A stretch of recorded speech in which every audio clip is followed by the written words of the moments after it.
Voltando então do nosso momento cultural e dando sequência daquilo que é o assunto em debate, gostava então de perguntar ao nosso doutor aqui presente, por vista do Dr. Sapalo, a carga tributária atual em Angola é proporcional à realidade socioeconômica da maioria dos cidadãos? Bom, atendendo, né, o papo de que os preços parecem estar os preços dos produtos, assim, os produtos essenciais, estarem essencialmente em alguma subida vertiginosa, e em função também do próprio valor da nossa moeda nacional, me parece que a resposta mais consentânea com a realidade é de que a carga tributária parece meio pesada. Ok. Vamos então falar um pouquinho sobre as garantias. O nosso tema é o poder tributário do Estado e as garantias dos contribuintes. Então, começo por perguntar o que são garantias e se tivermos uma fundamentação legal para o pessoal de casa confirmar também, seria muito bom. Toda a explicação. Bom, quando nós falamos de garantias e descendo essencialmente ao nosso tema, garantias dos contribuintes, na verdade estamos a falar daqueles meios que o próprio direito prevê com vista à defesa dos direitos e interesses legítimos dos contribuintes. Ou seja, para nós conseguirmos entender isso, devemos ter em conta que a relação jurídico-tributária é uma relação onde há alguma subordinação do contribuinte em relação ao Estado, ou seja, não há paridade entre os dois intervenientes nessa cadeia relacional.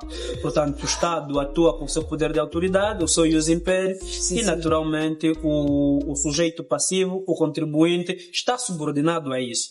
Então, em função dessa característica da subordinação, é muito mais fácil ver-se, né, alguma violação de alguns direitos do próprio contribuinte nessa relação, porque no fundo também é uma relação de um certo poder. Então, atendendo naturalmente essa circunstância, e tal como nós já dissemos no início, como o Estado também guia-se pelo princípio econômico de que as necessidades são ilimitadas e os recursos escassos, então a tendência do Estado é sempre tentar puxar um pouquinho mais e o contribuinte regredir um pouquinho mais. Então, nessa circunstância, em função desse desequilíbrio de posições, há muita possibilidade ou facilidade em se verem violados alguns direitos do contribuinte.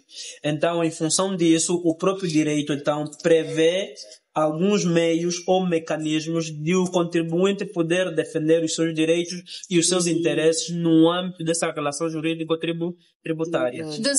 Dizia o professor, né, que nesta relação tem uma tendência de o Estado puxar um pouquinho mais para os contribuintes. Isso não faria com que os empresários estrangeiros optassem em nem sequer investir em Angola por causa dessa situação? Bom, na verdade, quando se fala de política fiscal, né, e nós vamos exatamente descer na própria finalidade dos impostos, nós sabemos que com o sistema fiscal o Estado pretende não só arrecadar receitas, que nós chamamos de finalidade fiscal, mas também concretizar outros objetivos econômicos e sociais, que nós chamamos da finalidade extrafiscal. E uma dessas finalidades que poderíamos incluir naturalmente a finalidade extrafiscal é exatamente essa perspectiva de atrair o investimento. Então o Estado pode naturalmente fazer isso também por meio dos impostos. Mas a verdade é que os interesses praticamente, ou seja, há um jogo de interesses e que naturalmente em dado momento vai exatamente se sobrepor ao outro. Portanto, em função das circunstâncias e atendendo o estado da nossa economia atualmente, vê-se que é uma necessidade gritante a atração de algum investimento estrangeiro. Mas também, verdade se diga, o Estado também precisa de dinheiro. Então, há que achar aquilo que Aristóteles chamou de meio justo entre o atrair, mas também o não retrair o financiamento, porque senão depois investimos e chamamos o investimento estrangeiro e os cofres do Estado continuam vazios. Também assim, acho que o próprio sistema em si tem de ter essa variante, né?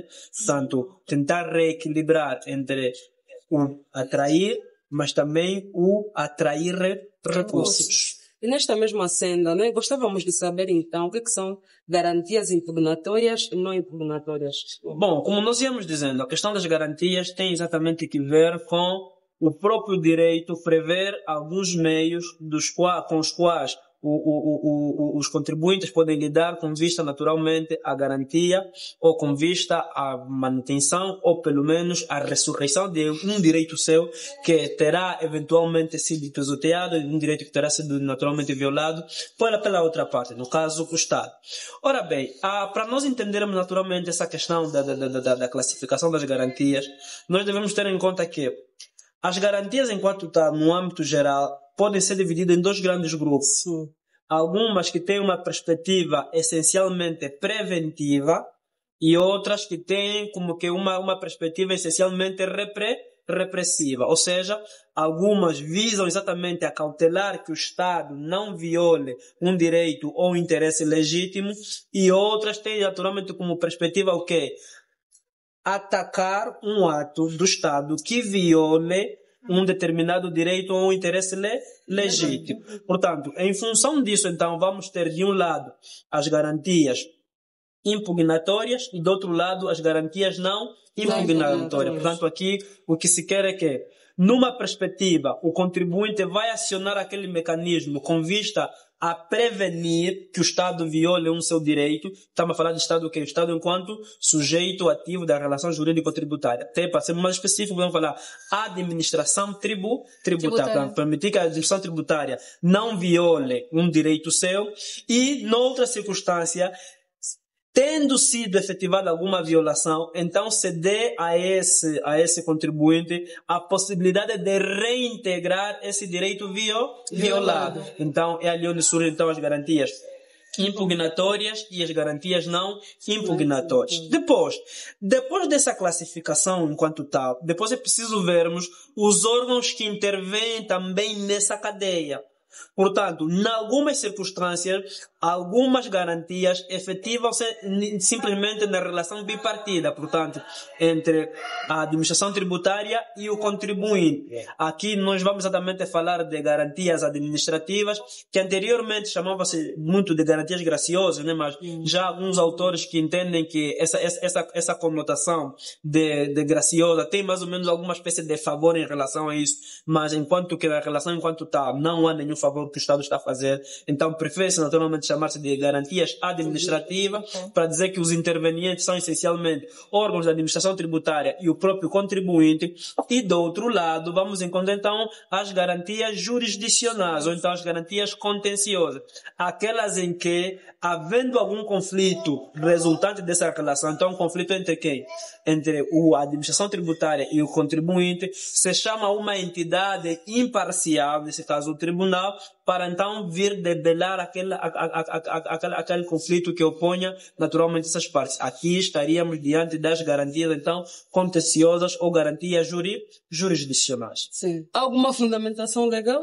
Bom, em relação às garantias enquanto tal, portanto, se tivéssemos que nos referir às garantias assim enquanto tal administrativas, portanto, se garantias administrativas enquadram-se essencialmente no procedimento tributário, o procedimento tributário é entendido exatamente aquele encadeamento que vai existir entre o Estado enquanto administração tributária e o contribuinte. Nessa altura, o artigo 23, portanto, do Código Geral Tributário, diríamos que é o catálogo, é o índice de todas as garantias de que o contribuinte tem, portanto, em relação ao Estado no âmbito da relação jurídico-tributária. Portanto, aqui vamos encontrar todas as garantias administrativas, sabendo que essas garantias administrativas também é que se subdividem-se em dois blocos.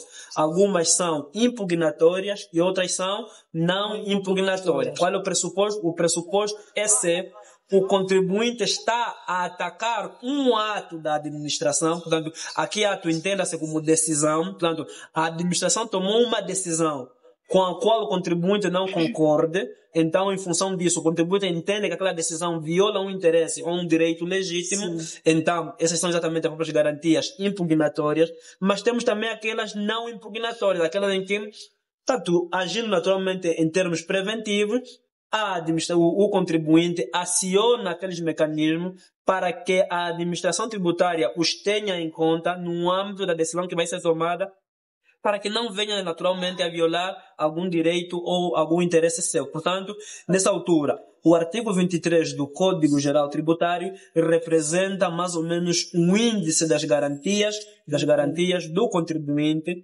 no âmbito das garantias administrativas. Então, professor, até que ponto, né, o fisco pode investigar e exigir documentos ao contribuinte? Bom, essa questão da exigência de documentos ou não documentos, isso nos levaria naturalmente na própria obrigação do contribuinte, né? As obrigações, temos a obrigação principal, que no caso é o pagamento do imposto, mas temos as obrigações acessórias. Essas obrigações acessórias são aqueles outros comportamentos que têm mais ou menos um caráter instrumental em relação à obrigação principal. Ou seja, se na verdade o imposto, por exemplo, vai incidir sobre um rendimento, então, qual é a atividade prévia? Saber qual é esse rendimento. Portanto, nessa altura, por exemplo, se tivermos que recorrer ao artigo 50, número 2, que fala exatamente do objeto da relação jurídico-tributária, vamos ver que, por exemplo, o número 2 fala das obrigações acessórias, portanto, as obrigações que visam possibilitar e facilitar o apuramento e o pagamento do imposto. Portanto, é nessa circunstância em que naturalmente pode ocorrer, naturalmente no âmbito da determinação da matéria coletável, a necessidade de quê? Da apresentação de alguma documentação. No entanto, é aqui também onde muitas das vezes ocorre alguma violação, portanto, sempre que haja algum excesso por parte do Estado. Porque, por exemplo, existem aquelas informações que podem ser, por exemplo, confidenciais. Portanto, há aqui que sopesar naturalmente os interesses, né? Portanto, o caso concreto é que naturalmente vai determinar isso, porque há dois interesses aqui, a necessidade, portanto, da salvaguarda de algum interesse privado e aquele interesse público. Portanto, Então, que tem havido alguma resistência por parte dos contribuintes ao não pagamento de imposto? E se sim, a que se deve esse fator? Bom, o primeiro fator é mesmo um fator humano. Como se sabe... Vocês não gostam de pagar imposto. A principal característica do ser humano é que é o egoísmo. Exatamente. Essa é a característica mais saliente do ser humano. E muitas das vezes não evoluíram ao ponto de viver em sociedade implica muitas das vezes o quê? O ir afogando, o ir acalcando um pouquinho mais esse nosso sentimento egoísta. E como se sabe, o pagamento do imposto é mesmo a invasão do Estado ao bolso do cidadão. Exatamente. E como também se sabe, o pagamento do imposto é sempre um sacrifício para o cidadão, porque quem paga imposto ou está a diminuir o seu consumo, ou está a diminuir a sua reserva. Portanto, o pagamento do imposto implica sempre isso. E então, como também para mim as necessidades são ilimitadas e os recursos sempre escassos, então quanto mais recurso tiver, melhor. E nessa altura, o ter mais recurso em termos individuais é que é não pagar imposto, por exemplo. Então, a resistência exatamente do próprio ser humano reside exatamente nessa circunstância.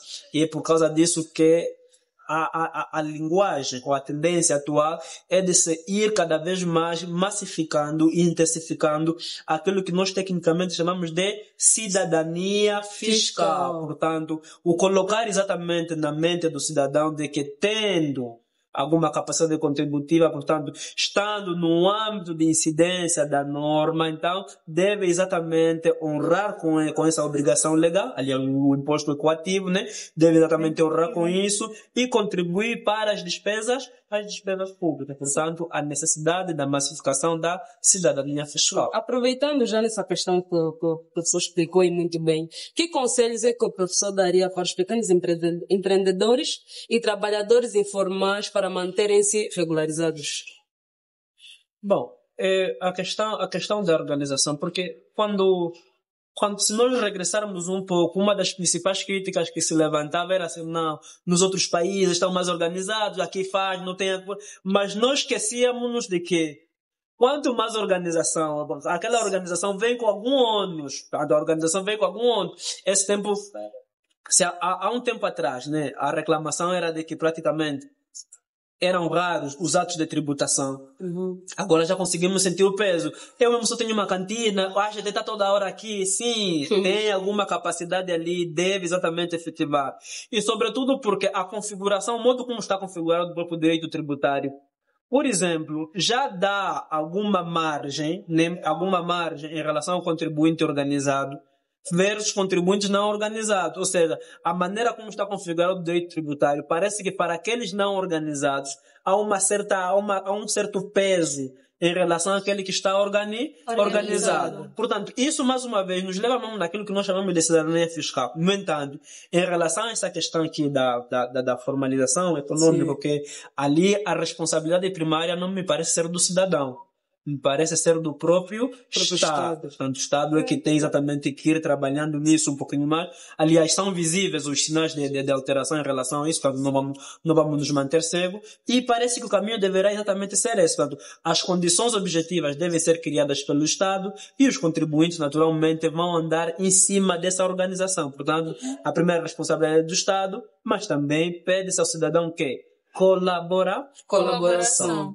E nessa senda, né, como é que faríamos para tornar o sistema tributário mais participativo e mais atraente, mais transparente? Bom, na verdade,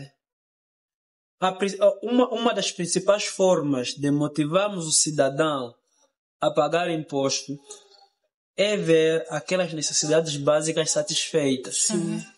Porque o cidadão sentir, olha, eu paguei esse imposto e o resultado está aí. Mas atenção, não há uma contrapartida direta. No entanto, aquele que paga o imposto e quando tiver que ir, por exemplo, num hospital público, é atendido cordialmente, ele sabe que, de uma forma indireta, aquilo também é resultado do seu imposto. Portanto, há aqui alguma sinergia que naturalmente deve ser criada.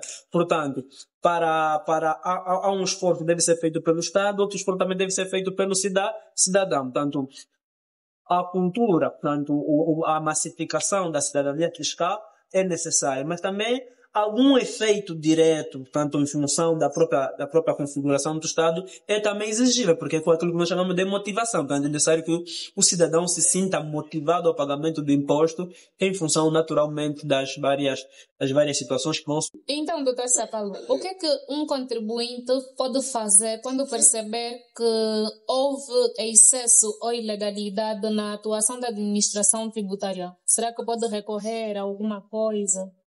Bom, a primeira coisa que se exige naturalmente é o prévio conhecimento de como é que mais ou menos funciona o próprio direito tributário.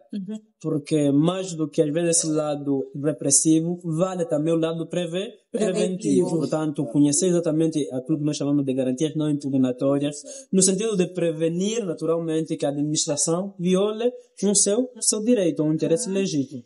Mas naquelas circunstâncias em que naturalmente essa violação já se concretizou, o contribuinte tem essencialmente à sua disposição 3 principais instrumentos, portanto, com os quais pode naturalmente atacar esse ato. Esses instrumentos também não são usados indistintamente, muitas das vezes naturalmente é aconselhável, portanto, o estudo do caso em si, mas, em regra geral, o primeiro instrumento de que dispõe é aquilo que nós chamamos de reclamação. A reclamação é exatamente o quê? É exatamente ir junto do órgão que praticou o ato e, naturalmente, fundamentando por que não está de acordo com aquela decisão. Portanto, isso obedece a um procedimento, o procedimento de reclamação administrativa. Atendendo ao objeto, pode ser, por exemplo, a reclamação do ato tributário, né? Ou, portanto, não estamos de acordo com a liquidação feita pela administração.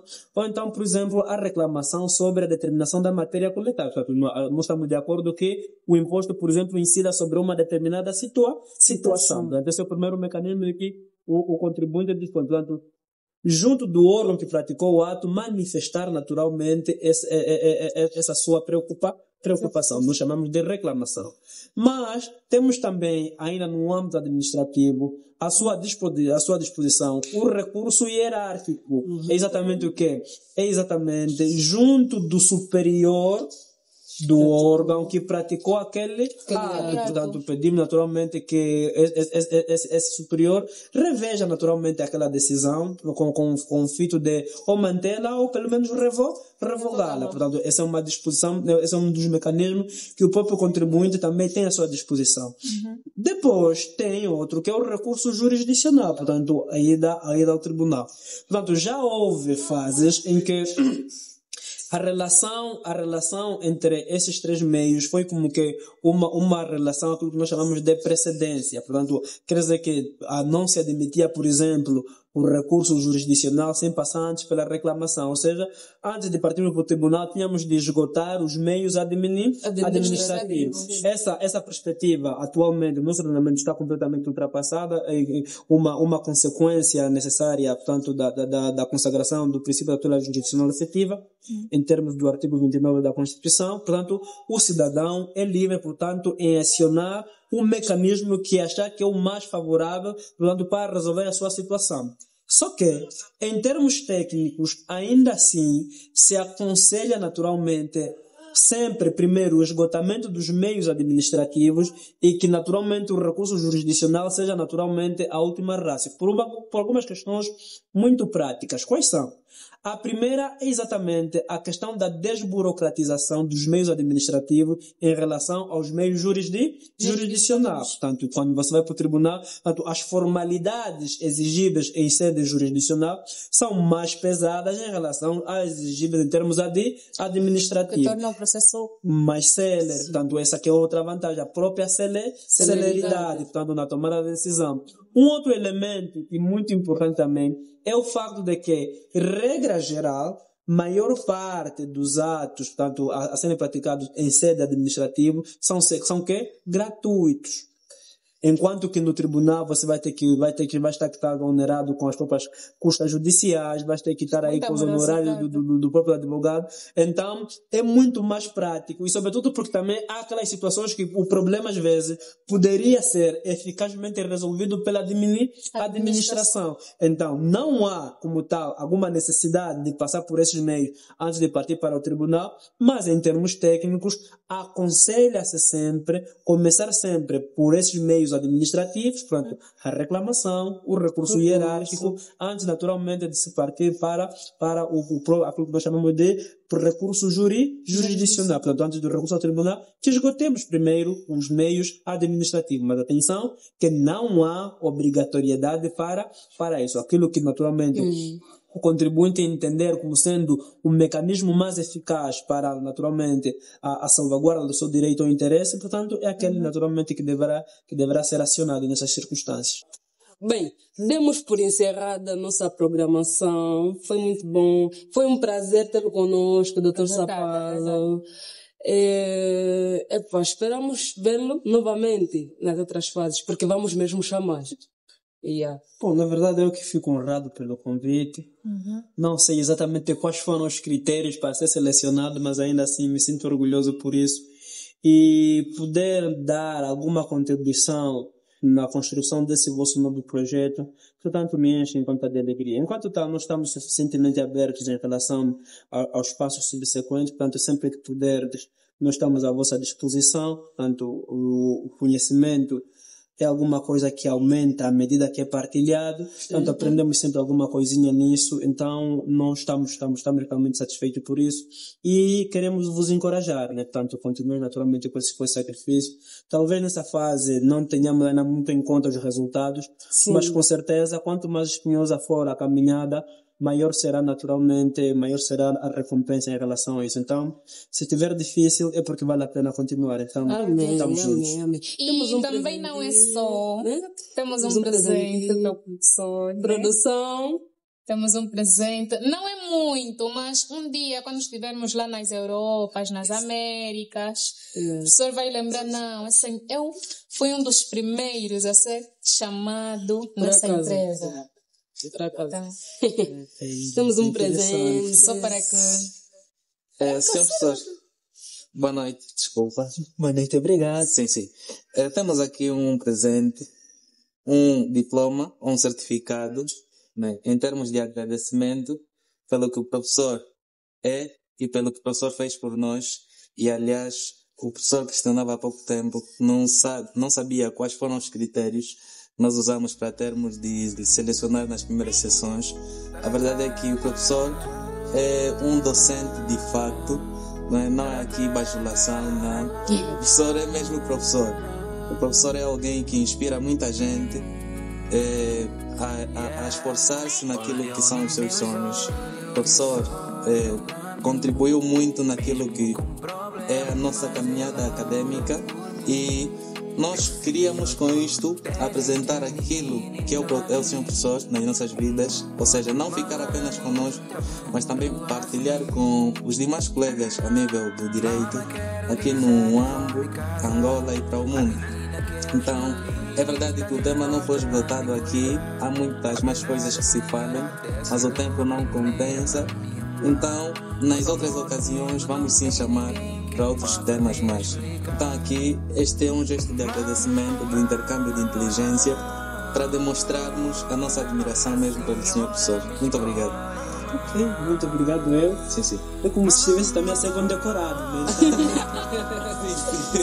Muito obrigado pelo gesto. Na verdade, situações como essa nos encorajam um pouquinho mais. Sim. Na verdade, precisamos crescer todos. Sim.